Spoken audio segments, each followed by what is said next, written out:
Hello, everyone, and welcome to The Rundown. I am your host today, Craig DeLuz, and we are coming at you from Las Vegas, Nevada at SHOT Show 2022 from the Beretta Media Center? Media Zone. I'm always messing that stuff up. Anyway, that's why I have this guy here, because as we all know, not only do I not do it by myself, I probably couldn't do it by myself. My name is Mike Piwowarski. I am the co-host for today's program here on The Rundown, where we promise to bring you 2A views and conservative news. And Craig, I don't know what day it is. It's like that sometimes here at SHOT, man. We apologize for coming on late, but what winds up happening is, we're doing these interviews and we're talking with folks and everything, and it's just, you'd be surprised how things catch up to you. Very, very quickly. I know, I think sometime yesterday we had Taco Tuesday. Yeah. But we've been doing a lot of work. A lot of video, a lot of audio, a lot of stuff, and so I'm not sure what today is. Oh, I can tell you what today is. You know what day it is? What day is it? Uh-oh. Mike. What day is it, Mike? Uh-oh. Mike. What day is it, Mike? It's hump day. Hump day?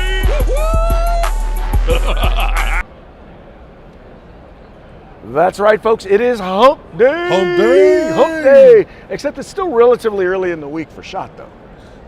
Oh, it is. Listen, the Hump Day weekend started at SHOT Show on Monday afternoon. Yeah. So we're just really kind of, this is the day where you hit your stride. You either determine it's either just going to be a cluster for the rest of the week, or it's going to finish strong. Yep. Am I going to get the proper amount of rest, hydration, and sleep, or am I going to keep going to SHOT Show? That's the decision you have to make. Yeah. Right. No one can make that decision for you. It's definitely a decision that you as a grown folk have to make for yourself. With no influence or pressure from others. None whatsoever. None. Well, yeah. Good luck with that one. All right, well, hey, there's actually tons of very interesting things in the news these days. And why don't we go ahead and get right to it. Let's start off with our first story, and it has to do with Uhaul. Now, we all know that there is a massive exodus from California to many other places in the country. I think the primary places people are going when they leave California are Nevada, Arizona, and Texas.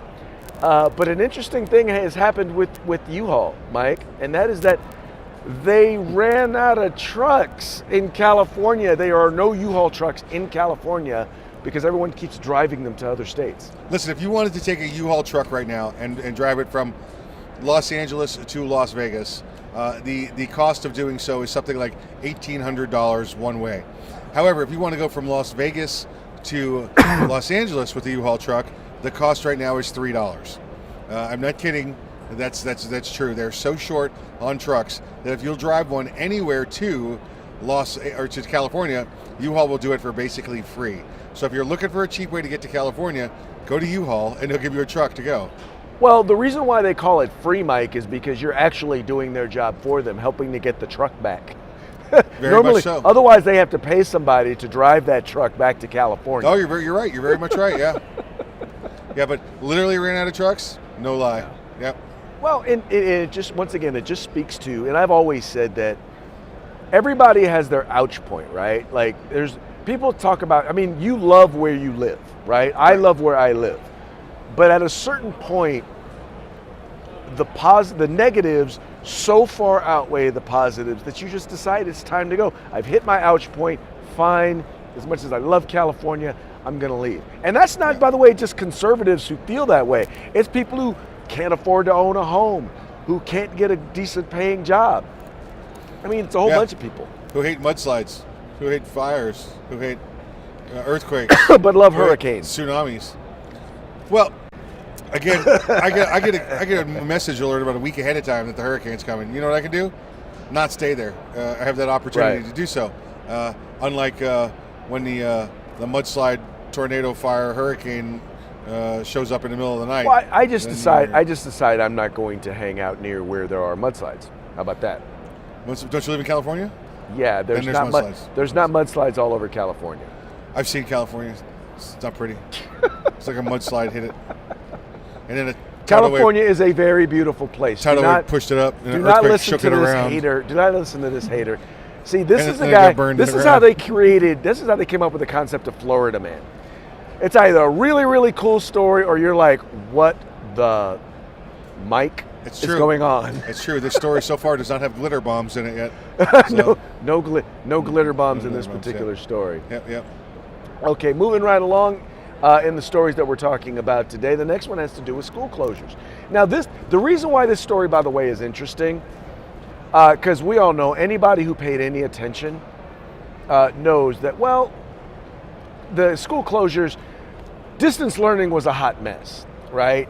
And even those with the best of intentions were not able to fully be able to educate all students the way in which they would have been able to have been educated had students been in the classroom. Anybody who's paying attention to any of the data knows schools were not a vector for infection for those schools that stayed open or those schools that closed and then reopened.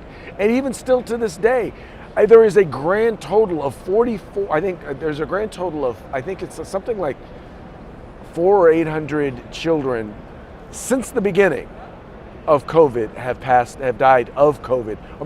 Died with COVID, right? We don't know how many of them actually died of COVID. They believe that number is somewhere closer to a couple of dozen. But for the most part, it's not a disease that hurts kids. In fact, they found the kids were safer at school than they were in any other public place. And yet and still, you still have folks on the left who are claiming that, well, schools should have been closed and schools still should be closed. Well, this is a guy who wrote an article in the New York Intelligencer. He is a left-wing liberal, and there's a lot of things that are in this thing that are still kind of really whacked out, that are not really that we would disagree with. But at least he points out that school closures were a mess, and he's like, it's time for us on the left to actually finally admit that it was a huge mistake. Yeah, absolutely. Again, like you said, we've known this for a year. We continue to see the studies that said the children under the age of 10 were the least vulnerable, and the place to keep them was, listen, we're not locking them up or anything, but we're going to allow them to continue to go to school and associate with other 18-year-olds where they continue to build those individual immunities amongst themselves. You want to know what a herd immunity looks like? Look at a group of under 18-year-olds, okay? They've been together all day long. As long as they've been in school together, that's what you're going to get. You're going to get somebody that's very resilient when it comes to this virus. Well, and unfortunately, too often they don't want to admit that, and that's what really makes this frustrating, is getting the left to admit that there's science, right? And what they don't, so here's what let me clarify. Here's what they don't want to admit. They don't want to admit that it was actually teachers' unions that were forcing schools closed, that they were exerting political pressure on left-wing politicians who they support in order to close down schools. Because if you looked, and this is what he notes in his article, he's like, the places that closed and stayed closed were largely places that were run by Democrats with very strong unions, where the board was actually elected by the union, and they basically exerted their political power in order to keep those schools closed. And it was completely and utterly wrong, and it's hurt our children. And as a liberal, he's pointing out it hurts the kids the kids that were hurt the most were the kids that could afford least to be hurt by the closure of schools. Yeah, let's see what this has done socially for these kids, for their skills. Right. You know, they're being isolated for 2 years and having to live in a fear of this COVID would decay. Let's say that, right? Well, but you know, Mike, they've actually estimated that some kids have lost up to 2.5 years of learning. That's how far behind, sure, or how far of content where they should be that they've actually wound up losing. It is, and I can tell you as a school board member, and we did our best to try and make sure we provided a quality education. But you know what? You can only do so much. As I have often said, it's very, very difficult to make chicken salad out of chicken shit, no matter how much mayonnaise you have. I mean, I've tasted worse, but I'll go with you on that.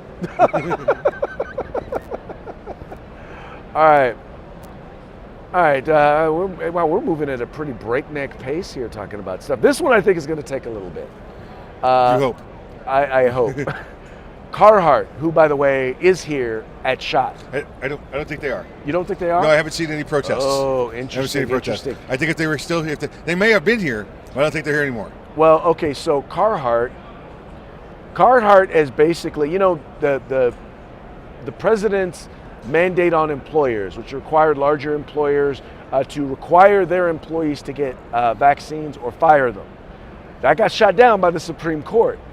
But there are some companies that have decided they're going to enforce the vaccine mandate anyway, and one of those is Carhartt. And the interesting thing is, Mike, Carhartt tends to be worn, and maybe it's just because of the circles that we run in, tends to be worn by more freedom-thinking, freedom-loving, conservative, gun/blue-collar folks. And I think this is gonna put a little sticky in their wiki. Yeah, this is outdoor workman's clothes. This is hunter clothes. This is lumberjack clothes. This is everything that you expect of the right when we're doing our work or our leisure activities. And for Carhartt to now come out and say opposed to the Supreme Court's decision, meaning they're going to be bringing the vaccine mandate about by themselves without the Supreme Court's the Supreme Court took the power away from the president, said that your Supreme Court order is unjust. And this is, like we talked about, Craig, that many companies were hiding behind the president's order because they want the vaccine mandates, but were afraid to order it. Now that the Supreme Court has said, no, we will not make this enforced, we're going to put an injunction against it.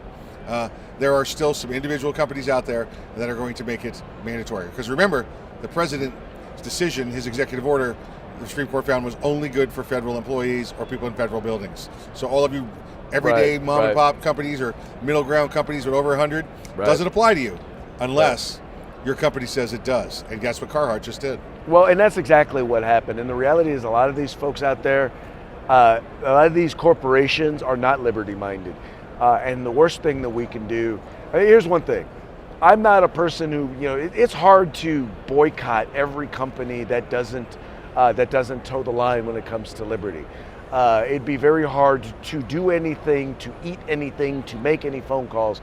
But when you have a company that markets themselves as American and as on our side and freedom loving and all of that, like Carhartt tries to do, they're the ones that in particular need to be held accountable. So, I think that it's important that we recognize that, they don't believe in liberty, or they have their own brand of liberty. No, they believe in liberty, but. Yeah, you got liberty, but exactly right. they're liberty butts, as Mike likes to say when we talk about Second Amendment butts. Yep. I believe in the Second Amendment, but. Yeah. We will take away your rights when it's advantageous to us. Guess what? They will. Yes, they will. They most definitely will. All right, this last story. I don't know as much as this is a story or that this is just a thing that I read that really kind of pissed me off. All right. Now it's a story that was in the Washington Post, right? And it was literally a story created by them, and you can tell just from the headline. It was, "Why aren't Americans more alarmed by white supremacist violence?" Now, Mike, before we get into what the study does, why do you think Americans are not alarmed by white supremacist violence? Because I think most of them realize that white supremacy violence is another one of those terms made up by the left to try and stir the last base of voters that the Democrats are holding on to in the minority parties. That they want them to think it's a real thing. So they need it's real. The whites are going to hurt you. You have to come to us for protection and give us your votes, because without your votes, we can't do anything to save the children. See, first of all, there's the redefinition of white supremacy. And white supremacy is, quite frankly, in their eyes, any imbalance or anything that is, if anything doesn't seem fair, and by fair they mean if the outcomes don't specifically align with what your the percentages in society or what they believe it should be, then it's white supremacy. If it's white supremacy, if it's an act of violence that involves a white person or a person who you can claim to be white, because, for example, two great examples of white supremacist violence. You've got whether it was George Zimmerman, who's Cuban, who's Latino, who's Latin, inflicting violence defending himself, but a violent act against a black teenager, or it's a white guy like Kyle Rittenhouse inflicting violence upon 3 white guys who were attacking him, one of which is a child rapist. Those are acts of white supremacy in their eyes. And these are acts of white supremacy violence that we ought to be concerned with, right? Well, like I said to you earlier, there could be only one, right? And if you're going to have a white supremacist out there, he's got to start getting rid of other people if he wants to be number one. But this is ridiculous. Again, that the white supremacists, these so-called alleged white supremacists that are out there going after innocent people for no reason other than to claim the title. I don't know I don't get the point of this guy's article. Well, the thing was, so here's what they wound up doing.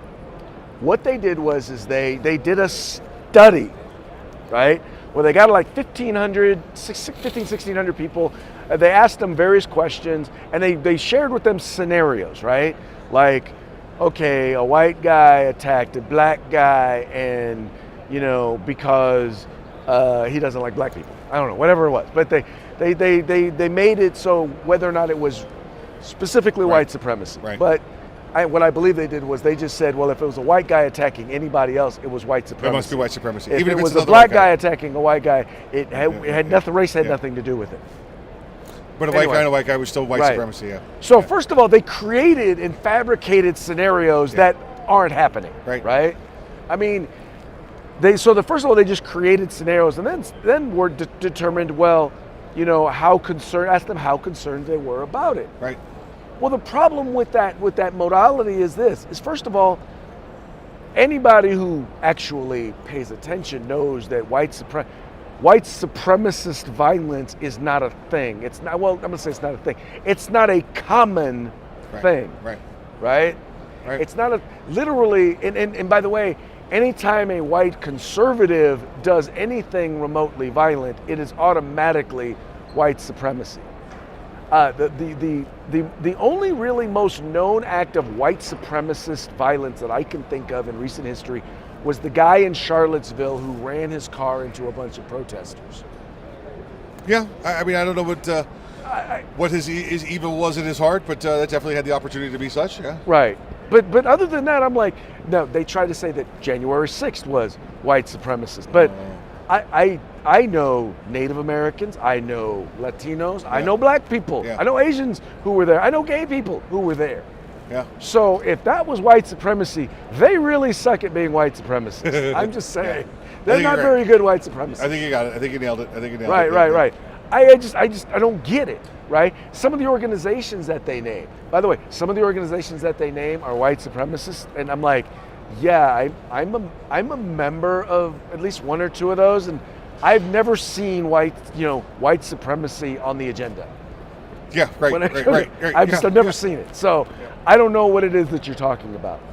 But then they go on in the article, and then one of the reasons, the things they used as an excuse, they said, well, you don't, the reason why they're not really concerned about Antifa is because you really don't see Antifa violence.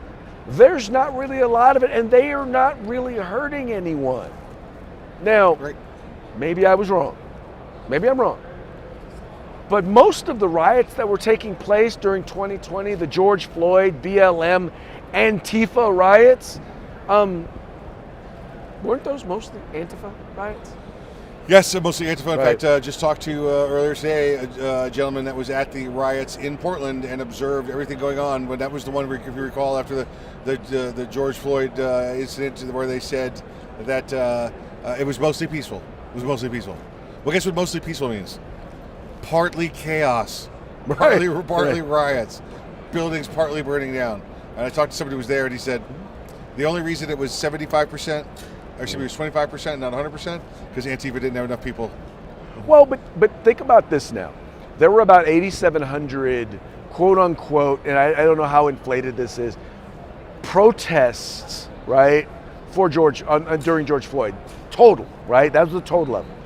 Of those, right, and that's of those, 574, 575 were considered to be riots. Now, we don't know that looting didn't occur at the other at the other, 8,000, 200 some odd. We don't know that rooting or violence, we don't know that it didn't occur. Just there wasn't enough for it to be considered a riot. So yes, the overwhelming majority of those protests were peaceful. But here's the thing they don't point out. Of those 574 protests, 95% started from one of those 8,700 Black Lives Matter protests, right? Meaning during the day there was Rainbow Coalition, be good to black people protests, but at night it turned into burn baby burn, Yep. right? Yep. By the way, those were largely led by Antifa. I will at least say that the BLM leaders, a lot of them were not part of that, or at least not visibly part of that. Right, Most of them were woke white college students wearing their black with their masks on, throwing rocks. And oh, by the way, the first couple of weeks, 2,000 officers were injured. That's right. In total, 25 people lost their lives. When I say lost their lives, I don't mean there was a protest and they had a heart attack. I mean they were beaten, they were attacked, they were shot and killed by Antifa BLM protesters, including an off-duty police officer. That's right. It's or a retired police officer. Yep. Doing duty there outside the mall. Right. And by the way, most of them were people of color. So for them to say that nobody, absolutely nobody got injured or hurt by Antifa, I'm like, the Washington Post needs to shut the heck up. Yeah, they really do. And I'm surprised you still have them on your computer. I thought they would have canceled you by now. Right. Well, dude, I'm constantly, I have to always hear what the other side is saying. Gotcha. You got to know what they're saying. How do you refute lies if you do not know what the lies are, or you do not know when they're lying? Now, with them, you can tell they're lying because, there's print on their website. Yeah, there you go. They have spoken. Kind of like, how do you know a politician is lying? His lips are moving. Yep. They have spoken. They have spoken. But anyway, that's just beyond frustrating. And, first of all, let's stop taking every act of violence and calling it white supremacy. How about that? Number one. How about sometimes there are just some mean, evil people who do evil things, right? How about that? Betty White. Right. But I'm like, imagine if we did that for everything. So imagine if every single time a black person committed an act of violence, we called it an act of black supremacy. Right. You're fine. Even when they attack black people.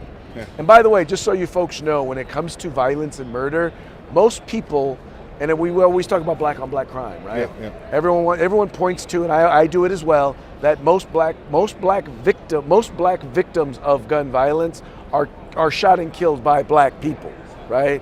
But that's the same for whites. That's the same for Latinos. It's the same for Asians. We seem to like killing our own, right? Yeah. It's just people. Well, of course, part of it also has to do with people are more likely to kill someone they are familiar with. Right. True. And we are more likely to spend time with people who are like us. Yeah. No, that makes sense. But having said that, to act like, well, every time a black person commits an act of violence against someone of another race, it's not racism. But every time a white person does, that's just nonsensical. It is. It really is. And the more you think about it, the more you dwell on it, it's just it angers you. It angers you to think about it. It does. It angers me. It angers me highly, but clearly not as much as tofu angers the people in Texas. A friend of mine who actually moved from California to Texas decided to post this. And the thing that they're pointing out here is that if you notice, to the right and to the left, the shelves are completely and utterly empty. But the tofu section and the soy meat section in the supermarket, Texans have not touched it. They're like, even when their shelves are totally barren, they're not eating the fake meat. And Mike, that just leads me to something that I was wondering. Like now, Kentucky Fried Chicken now has this no meat, like not chicken. I'm like, it's not. If it's not chicken, then guess what? It's not chicken. No, I agree with you, but we got the meatless meat and the chickenless chicken, and just go in there and get your pile of ground up grass trimmings from Mike, if it's meatless, it's not meat. I know, I agree with you. Don't get me wrong. If that's what you want to eat, If that's then your you thing, eat that. that's If fine. that's you, you do you, boo boo. But The good news It ain't is me. you'll never have a chlorophyll deficiency. That's for sure. I will.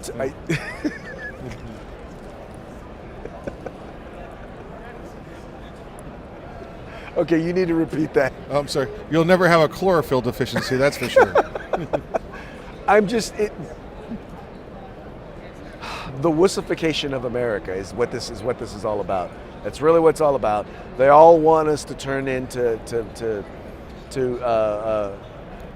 people who are in touch with our feminine side, woke social justice warriors. Yeah, that's why the U-Haul trucks have left California. Yep. Right? Yep. They can do that all they want over there in the lands of fruits and nuts. You know what? I just came up with a business idea though.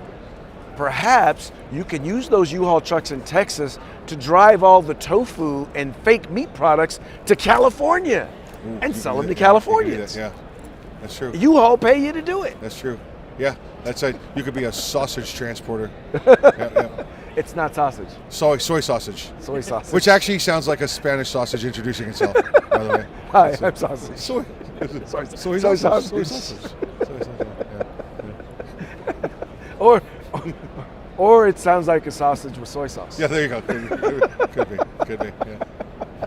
All right, Mike. Hey, how about a shout out to our sponsors? Hey, our good friends over at Guerrilla Machining, Grid Defense, California Republican Assembly. Thank you again for all of your support. Please support them the way they've supported us. Support you. Exactly. So, folks, we are having a good time here at SHOT Show 2022. Good times are happening. I hope you guys are enjoying the interviews that we're sharing. If you're watching us on some of the other stations, we're only really posting the interviews on the gun-related stations. Some of you, I know you like politics, but you may not be interested in hearing about gun gadgets. If you do, then go to 2A News, go to Arms Room Radio, go to the Rundown and the Rundown page, and you'll find it there, and you'll be able to see the interviews that we're doing with folks who we're meeting and running into here at the show. But thank you guys for tuning in. Thank you for liking and sharing. Thank you for subscribing and encouraging your friends to do the same. We're going to be back with more interviews today, as well as we'll be doing the show again tomorrow. Hopefully on time, but at least we know it will get done. Hey, we'll be here waiting for you. You guys take care.